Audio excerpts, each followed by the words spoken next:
Absolutely learn commands and be trained to engage in certain behaviors with certain commands. In fact, I kind of feel with this cat that she learned it even more readily than our sighted cats because I don't know, I guess she just has to listen a little better.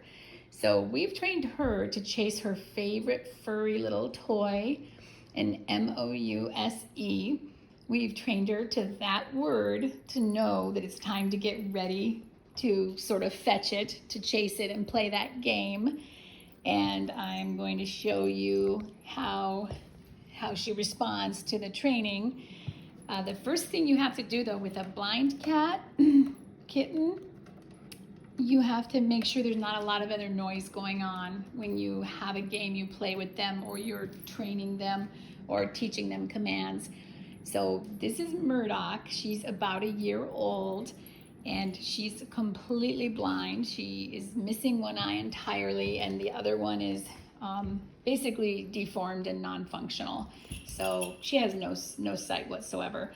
We've had her since she was very tiny, and this room is the main. She does not like to explore much more of the house. If everyone's asleep in the dead of night, she'll creep out and explore maybe 2 other rooms, but she absolutely hates the kitchen and the laundry room. Those are the 2 noisiest rooms in the house, so that makes sense. And we've learned with her, the more noise that's going on, that's how she sees, that's how she feels her way around. So if there's a lot of noise going on, then she just doesn't feel safe. She has no idea what else could be out and about and in the environment that could hurt her. So she stays in the quieter parts of the house. So the first thing I do when I'm getting ready to play the game with her is I shut my bedroom door so my kids don't come yelling and barging in here with a lot of noise. And we have an air purifier by the door that is actually pretty noisy, and I like it most of the time as white noise so I don't have to hear the kids and the rest of the house. But I turn that down and make it very quiet. So here we go. You'll see her respond with body language and everything when she hears the game we're gonna play. And she loves to drink out of the dripping faucet just like the other cats. It took her a little longer to do it, but she enjoys it. If you've seen previous videos of her, she has definitely filled out during this time of COVID, haven't we all? A little tiny bit, but little Miss Murdock, slightly more than others, all the other cats for sure. I actually used to be very worried about her because she has some facial deformities, so it's actually hard for her to chew and eat her food. Usually most of it spills right back out of her mouth. So it was hard to get any weight on her for the longest time. So I was pleased when she started filling out. But the kids now call her Ham Cat. They say that she looks exactly like a ham with fur on it. And yes, children can be very cruel. She's not Ham Cat, she's Murdock. So she definitely needs the fetching game a little bit more often to help manage the COVID fluffiness. All right, I think she's done drinking now. Oh, and the one other tip. What I do for blind cats, we have a lot of stairs in our house, five different sets of stairs or actual staircases. So when we were first teaching her about her new home and area, I got a bunch of these, I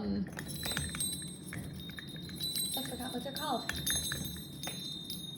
Like chimes.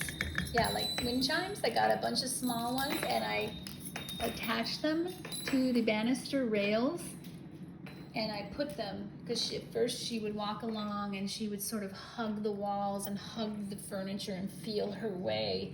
So this is where she would start going down the steps. So I put them right there and she'd bump her head into them, and the noise pretty soon became associated with, oh, that's somewhere I'm not sure I want to go until I figure it out or follow another cat, or my seeing eye kitty helps me down there, or my person helps me down there.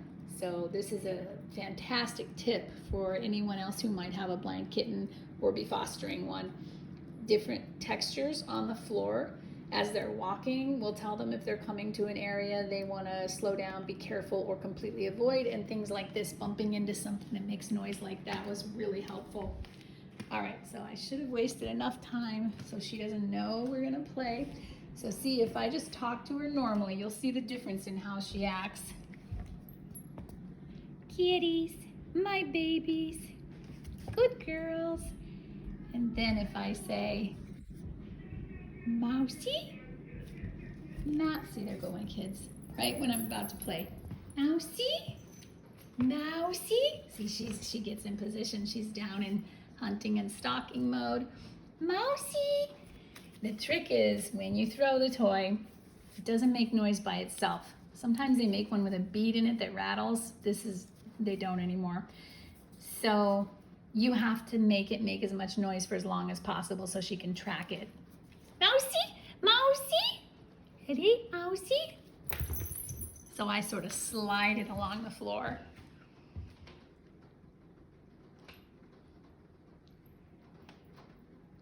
And if I don't sit there and continue throwing it, she'll play by herself. She'll whack it around, she'll throw it on a rug, she'll whack it under something, and then have a really fun time trying to get it out.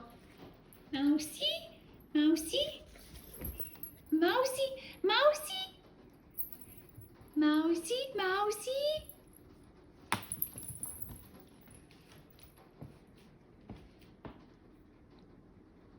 So this was to show that you can definitely teach blind kittens to play games and obey commands and associate words with certain actions. I honestly think it was a little easier with her. I've never gotten any of our other cats to consistently learn a word. Like when they fetch too, they'll actually fetch toys and bring them back to us, but there's no word that we tell them where they get into position and they're ready to do it. We have to get the toy out, crackle it, make noise, start the game, and then they realize what we're gonna do. But with her, you just say Mousy and she knows what you mean. Mousy?